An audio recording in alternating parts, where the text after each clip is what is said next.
Welcome back to CBS This Morning. Today is the deadline for wireless companies to implement technology to stop those dreaded robocalls. They must tell the Federal Communications Commission whether they are complying with the agency's requirements, and if they don't, they could face penalties. It's all happening under a new Acting FCC chairwoman, and our consumer investigative correspondent, Anna Werner, sat down with her for an interview you will only see on CBS This Morning. Anna, good morning to you. Who do we send our thank you notes to? Yeah, good morning, Tony. Right, start sending them now. The new Acting FCC chairwoman is Jessica Rosenworcel. She's a lawyer who's not shy about this. She wants the wireless carriers to know she's serious about cracking down. The illegal robocalls keep coming in. This is an important message regarding your current credit card account. Your social has been found suspicious for committing fraudulent activities.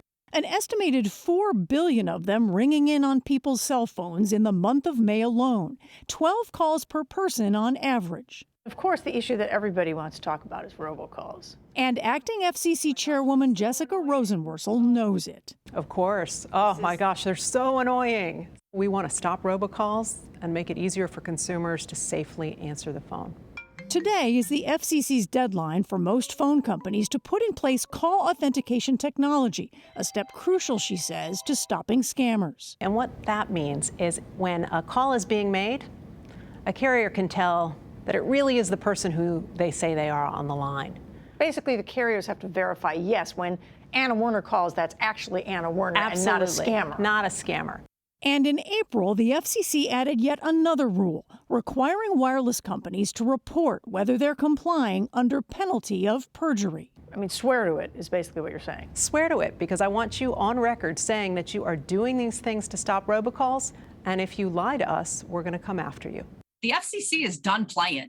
Teresa Murray is consumer watchdog at the U.S. Public Interest Research Group. We're seeing $10 billion worth of fraud a year against consumers, not to mention $3 billion a year in wasted time from you and me answering all these stupid phone calls. So I think that the FCC has finally heard enough from enough aspects of our society that they're done.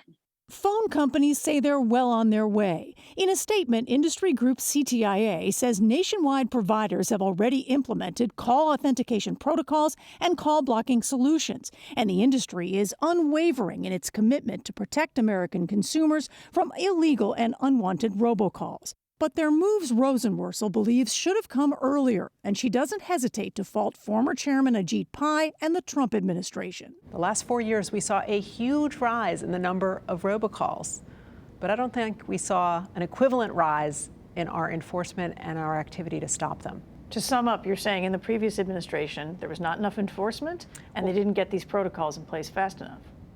Yes. In response, Pai told us in a statement that the previous FCC took unprecedented steps to protect consumers from the scourge of unwanted robocalls. And he said he looks forward to seeing what the current FCC does, given that robocalls and spam texts have gone up dramatically since January 2021. So are you promising to fix all that now? I am promising that we are not going to stop until these calls stop. We are going to try to be as creative as possible with the laws we have. And if that fails us, we will go to Congress and press for more laws because we've got to stop these calls.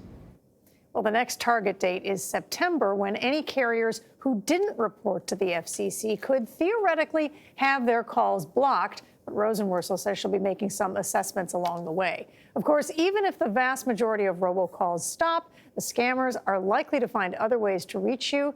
Everybody through social media, of course. And the new thing is text messages. Yeah, that's really annoying. That's the next wave if they can't get you on the robocall. So thank you to Jessica Rosenworcel. Yeah. Yeah, that's a very unusual name. I like it. I don't mind the text messages, because the text messages don't come. You're not like getting out of the shower to run for the phone when you get a text message. Interesting that you say that, because that is what the experts say, Tony, is that text messages don't seem to bother people the way that the calls do. Oddly, they bother me more, because to me, text messages feel more personal. Oh, Usually the robocalls are, I get the same phone call from different numbers almost every day. I pick it up and don't say anything, and then they just hang up. Yeah. And it's me going, Gayle? Gayle? All right, Anna. Not a recording. Anna, thank you.